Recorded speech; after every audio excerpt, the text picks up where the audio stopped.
Tuhan bersamamu.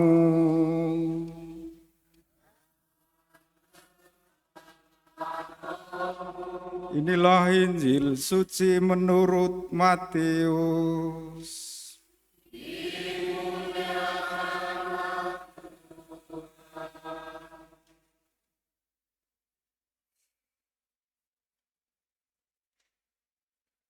Sekali peristiwa, Yesus berbicara kepada para imam kepala dan tua-tua bangsa Yahudi dengan memakai perumpamaan, katanya, "Hal kerajaan surga seumpama seorang raja yang mengadakan perjamuan kawin untuk anaknya.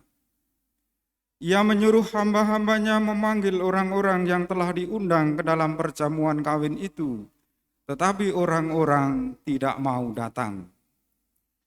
Raja itu menyuruh lagi hamba-hamba lain dengan pesan, 'Katakanlah kepada orang-orang yang diundang itu, sesungguhnya hidangan telah kusediakan. Lembu-lembu jantan dan ternak piaraanku telah disembelih, semuanya telah tersedia. Datanglah ke dalam perjamuan nikah ini.' Tetapi orang-orang yang diundang itu tidak mengindahkannya. Ada yang pergi ke ladangnya, ada yang pergi mengurus usahanya, dan yang lain lagi menangkap hamba-hambanya itu, menyiksanya dan membunuhnya. Maka murkalah raja itu, ia menyuruh pasukannya ke sana dan membinasakan pembunuh-pembunuh itu dan membakar kota mereka. Sesudah itu ia berkata kepada hamba-hambanya, 'Perjamuan kawin telah tersedia, tetapi orang-orang yang diundang tadi tidak pantas untuk itu. Sebab itu pergilah ke persimpangan-persimpangan jalan dan undanglah setiap orang yang kamu jumpai di sana ke perjamuan kawin itu.' Lalu pergilah hamba-hamba itu, dan mereka mengumpulkan semua orang yang dijumpainya di jalan, orang-orang jahat dan orang-orang baik, sehingga penuhlah ruangan perjamuan kawin itu dengan tamu. Ketika raja itu masuk untuk bertemu dengan para tamu, ia melihat seorang yang tidak berpakaian pesta. Ia berkata kepadanya, 'Hai saudara, bagaimana engkau masuk kemari tanpa mengenakan pakaian pesta?' Tetapi orang itu diam saja. Lalu raja itu berkata kepada hamba-hambanya, 'Ikatlah kaki dan tangannya dan campakkanlah orang ini ke dalam kegelapan yang paling gelap. Di sanalah akan terdapat ratapan dan kertak gigi. Sebab banyak yang dipanggil, tetapi sedikit yang dipilih.'"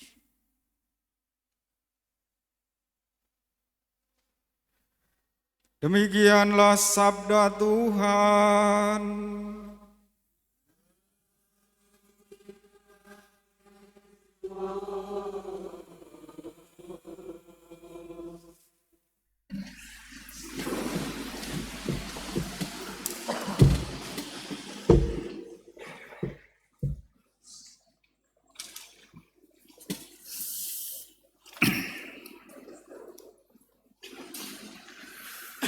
Umat Allah yang terkasih, saya senang bacaan kedua tadi dengan ayat emas yang bunyinya, "Segala perkara hidup dapat kutanggung di dalam Yesus yang memberikan kekuatan kepadaku." Ayat itu meneguhkan saya seperti Paulus dulu diteguhkan ketika mengalami aneka kesulitan dan tantangan, mengalami rasa lapar dan kenyang dalam mewartakan Injil. Bapak Ibu umat Allah yang terkasih, banyak perkara dalam hidup ini. Dan mari kita menanggungnya karena Tuhan Yesus memberi kekuatan kepada kita. Mari kita kenang keluarga kita masing-masing. Yang dulu Bapak Ibu berjanji di depan altar, bersumpah setia sehidup semati dalam untung dan malang, dalam sehat dan sakit. Karena perjanjian nikah itu sebagai lambang dari kerajaan Allah. Kalau kita menghadiri perjanjian nikah atau pesta kawin, menunya sangat enak. Tetapi ketika hati kita berantakan, hati kita hancur, hidangan yang enak, pakaian yang mewah itu menjadi tidak ada artinya. Semua terasa hampa. Dalam pengalaman hidup saya sebagai pastor, hal yang paling sulit adalah memperbaiki keluarga yang berantakan. Terlalu mahal biayanya untuk memperbaiki, entah waktu, entah tenaga, atau apapun. Karena perkawinan adalah lambang kerajaan Allah, maka keluarga harus dijaga. Dan dalam menjaganya, dalam nama Yesus yang memberi kekuatan kepadaku. Ada keluarga yang hancur berantakan karena suaminya judi online terus-menerus sampai menjual seluruh hartanya. Ada keluarga berantakan yang suaminya jatuh cinta dengan teman kerjanya, lalu memilih pergi dengan teman kerjanya meninggalkan anak istri. Ada keluarga yang kesulitan hidup sebagai suami istri, lalu masing-masing egois, lalu saling meninggalkan. Ada juga yang memberi pengharapan kepada saya, ia berkata begini, Romo, tidak mungkin saya menceraikan pasangannya karena perceraian itu jahat di mata Tuhan. Berarti dia masih berupaya. Apakah keluargamu sedang baik-baik saja?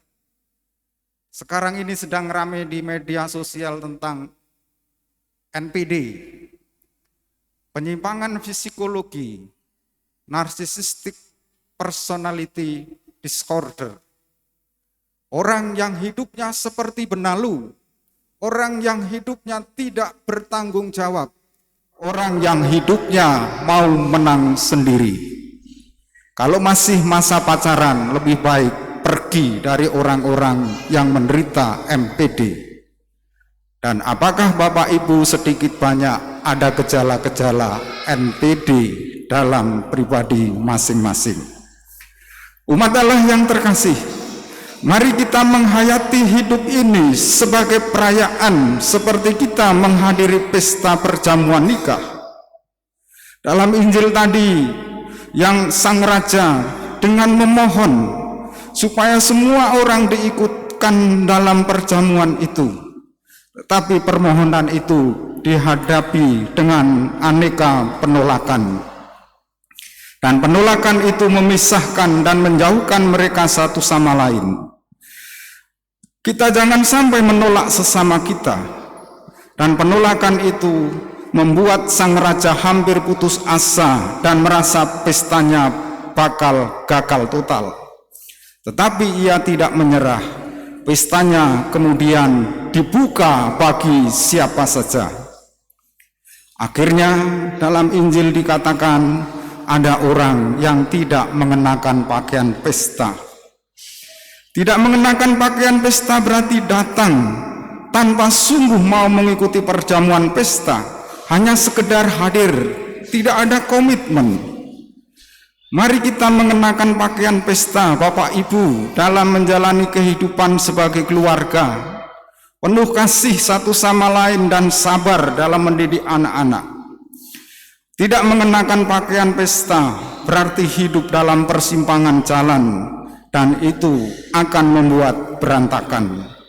Mengenakan pakaian pesta berarti ikut dalam perjamuan. Yang tidak mengenakan pakaian pesta oleh raja akan diusir keluar dan dia akan dicampakkan ke dalam dapur api. Di sana terdapat ratapan dan kertak gigi. Kita semua diundang, keluarga-keluarga Kristiani, seluruh umat Katolik, untuk menghayati hidup ini sebagai perjamuan.